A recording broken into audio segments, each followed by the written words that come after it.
Baik, Bapak Adri bertemu lagi sama saya ya, Dr. Arifin, spesialis penyakit dalam.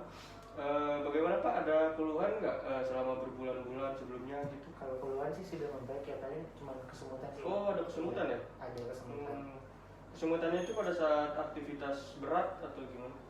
Biasanya sih kesemutan kalau lagi berjalan gitu, beraktivitas. Berjalan, berarti bisa pada saat aktivitas berat juga Iya, ya? bisa. Oke, itu sejak kapan? Sejak seminggu yang lalu sih dok. Seminggu yang lalu ya. Oke, baik. Ini juga sudah didapatkan ya untuk hasil pemeriksaan gula darahnya, untuk evaluasinya. Di sini gula darahnya didapatkan 150 ya, sudah mulai menurun ya. Untuk yang gula darah pada saat puasanya ini sudah mulai membaik, sudah mulai menurun. Kemudian untuk yang gula darah 2 jam setelah makan itu sudah 180 juga ya, sudah mulai menurun ya. Insya Allah nanti kedepannya mungkin lebih baik lagi. Tetapi di sini untuk HbA1c-nya masih tinggi 8% ya. Iya, jadi untuk targetnya kan kurang dari 7% gitu ya. Kemudian untuk fungsi ginjalnya ini masih bagus, sudah masih baik ya untuk pemeriksaan fungsi ginjalnya. Kemudian tadi pada saat pengukuran berat badan itu juga sudah mulai turun ya, 2 kilo, sudah mulai merasa ini ya, merasa turun berat badannya. Iya, sudah mulai turun ya 2 kilo. Kemudian obatnya juga sudah teratur ya diminumnya ya. Iya betul. Oke, baik. Olahraganya juga gimana? Sudah bagus? Sudah mulai rutin sekarang saya dok. Oh gitu ya. Iya. Iya, bagus. Itu dipertahankan lagi ya, Pak, Iya. ya? Untuk olahraganya. Kemudian kan kemarin sudah mengkonsumsi obat ya, untuk ini obatnya 3 macam. Iya. Dan gini, pada saat kondisi ini itu Bapak itu membutuhkan insulin. Jadi ketika sudah mengkonsumsi obat, akan tetapi kan tadi kadar gula yang HbA1c-nya masih cukup tinggi ya. Nah ini di sini pada kondisi ini dibutuhkan untuk menggunakan insulin Pak, gitu. Waduh, Iya, untuk menggunakan insulin dok. Iya. Jadi insulin itu kan memang sebenarnya sudah ada ya di tubuh kita, bisa di manusia ada, di hewan pun juga ada untuk insulin ini. Yang dimana fungsi untuk insulin ini untuk mempertahankan, untuk menurunkan kadar glukosa darah di tubuh kita begitu. Nah, namun pada kondisi Bapak ini karena sudah ada diabetes. Jadi pada pankreas itu kan dia fungsinya untuk menghasilkan insulin gitu Pak ya. Iya, jadi pada saat kondisi ini pada penyandang diabetes itu fungsi pankreasnya menurun Pak. Iya, jadi agak terganggu gitu untuk menghasilkan insulinnya. Iya, seperti itu. Kemudian insulin itu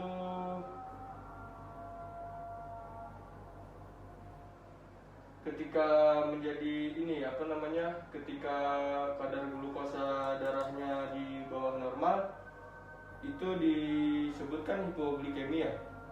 Nah itu bisa menggunakan nanti bantuan insulin begitu Pak. Dan untuk insulin ini juga itu bisa dibawa kemana-mana gitu Pak, bisa ditaruh di saku, di kantong, jadi cukup mudah ya untuk dibawa-bawa begitu kan.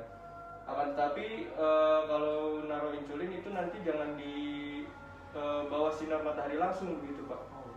Iya, itu akan mempengaruhi kerja insulinnya nanti. Kemudian kalau Bapak naik mobil itu jangan suka ditaruh di mobil kemudian ditinggal gitu, jangan ya Pak ya. Iya, dibawa aja, ditaruh di saku atau di tas itu bisa Pak. Kemudian insulin ini ada 2 Pak. Yang pertama itu untuk menurunkan glukosa darah pada saat tidak makan. Nah, kemudian yang kedua untuk menurunkan glukosa darah saat makan. Iya, jadi ada 2. Nah, pada kondisi Bapak ini itu nanti kita beri insulin yang untuk menurunkan glukosa pada saat tidak makan. Iya, nanti diberi 1 kali dulu ya. Kemudian tapi pada saat menggunakan insulin nanti obatnya tetap diminum ya, jangan lupa tetap diminum, tetap teratur ya, jangan lupa juga. Kemudian nanti saya ajarkan ya untuk bagaimana cara menyuntik insulin Bapak sendiri nanti ya, agar lebih mempermudah begitu Pak.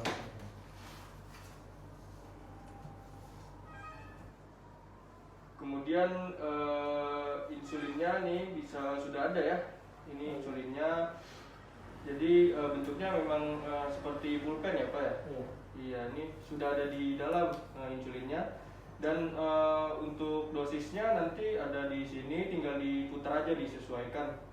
Nah, ada angkanya di sini di insulinnya, nanti ada angkanya untuk dosisnya. Nanti Bapak menggunakan dosis yang 10 unit ya Pak ya. Iya, untuk menggunakan yang 10 unit. Kemudian ini ada penutupnya, kemudian ada jarum dan juga kapas alkohol untuk mensterilkan ya dari kuman bakteri gitu Pak.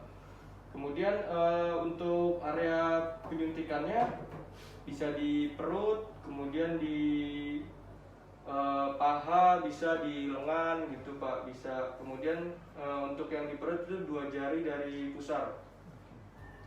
Ya, untuk kemudian dilihat juga nanti tanggal kadaluarsanya, dilihat apakah insulinnya itu keruh atau tidak, dipastikan kan tidak keruh, kemudian tidak ada perubahan warna begitu.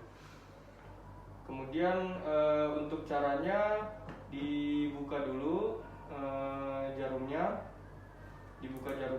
kemudian nanti diusap dulu alkoholnya. Ya, diusap alkohol agar terhindar dari bakteri, kuman gitu Pak ya. Kemudian nanti dimasukkan jarum dengan jarum yang ini, itu nanti dimasukkan tegak lurus. Iya, kemudian dimasukkan tegak lurus. Kemudian nanti dibuka dulu tutupnya, tutup yang satu lagi. Nanti setelah itu jarumnya sudah terlihat, dites dulu apakah nanti insulinnya itu keluar atau tidak.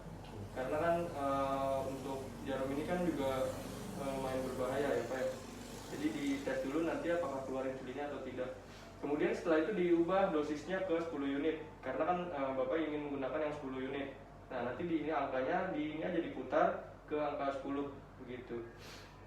Kemudian ini bisa disuntikan sebelum tidur, ya sekitar jam setengah 10 ketika Bapak ingin tidur bisa. Itu digunakannya setiap hari ya Pak ya. Nah, kemudian di area ininya, ini bisa saya gambarkan terlebih dahulu ya. Ini untuk areanya. Nah, ini bisa di lengan, di lengan kiri, lengan kanan, di sini ya bisa. Kemudian di bagian sini perut, 2 jari dari pusar ya, di area sekitar area sini. Kemudian di paha bisa, di bagian sini, di bagian paha bisa. Kemudian setelah itu diusapkan dulu area yang ingin disuntikannya, diusap. Kemudian setelah itu disuntikan, suntiknya tegak lurus ya, suntikan tegak lurus. Setelah itu sampai angkanya itu menunjukkan 0. Nah, setelah itu ditunggu 10 detik. Tunggu 10 detik untuk apa? Agar memastikan bahwa insulinnya itu tidak keluar lagi, agar semuanya masuk. Ya. Kemudian setelah disuntikan, diangkat, kemudian dibuka jarumnya, diambil jarumnya, kemudian ditutup kembali untuk ini insulinnya, ditutup. Nah, nanti jarumnya bisa disimpan di dalam botol agar tidak karena kan takut tertusuk gitu ya oleh anak atau siapa gitu kan, dikumpulkan di botol. Nanti setelah ketika ingin kontrol lagi nanti bisa dibawa. Nah, nanti kita buang di tempat yang memang agak tercemar gitu ya, agar tidak tercemar, agar tidak tertusuk oleh orang lain. Kemudian kalau ingin olahraga itu jangan disuntikan ke paha ya Pak, bisa di perut aja gitu kalau mau olahraga, karena kan kakinya kan bekerja gitu. Kemudian bisa pindah-pindah Pak, nanti misalnya sudah di perut, misalnya sudah di area perut sini, nanti bisa di sini gitu, bisa pindah-pindah. Ya, kemudian Untuk jarak pindahannya itu 1 cm. Kenapa? Agar tidak terjadi jaringan parut. Iya, kemudian biar penyerapan insulinnya itu juga maksimal.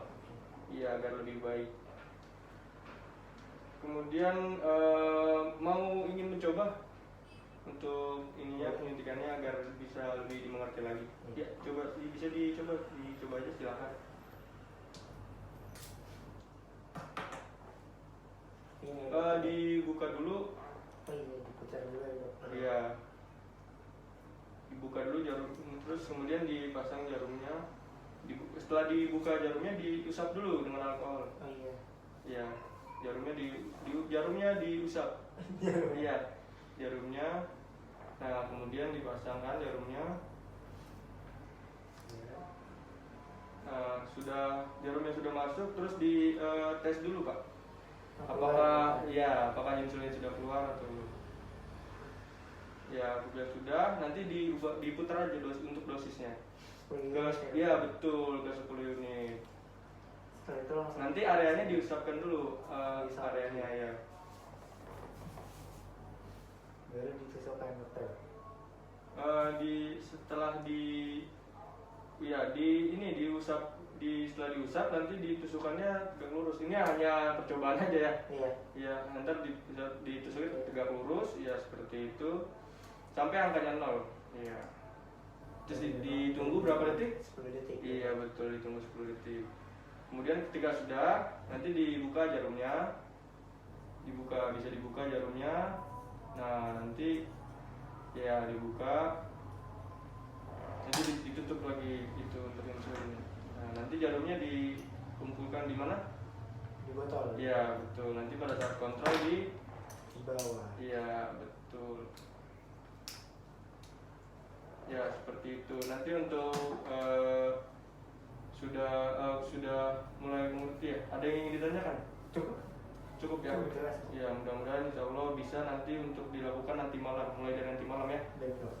Oke, nanti apabila ingin ada yang ditanya nanti hubungin ke nomor ini ya. Iya. Iya, ini nomor saya. Iya. Nanti bisa dihubungin kalau ada yang ingin ditanyakan. Oke, dokter. Sudah cukup jelas? Jelas dokter. Oke, baik, terima kasih. Semoga lancar, semoga bisa cepat membaik ya. Baik Oke, dokter. terima kasih Terima kasih, atas dokter. kerjasamanya ya.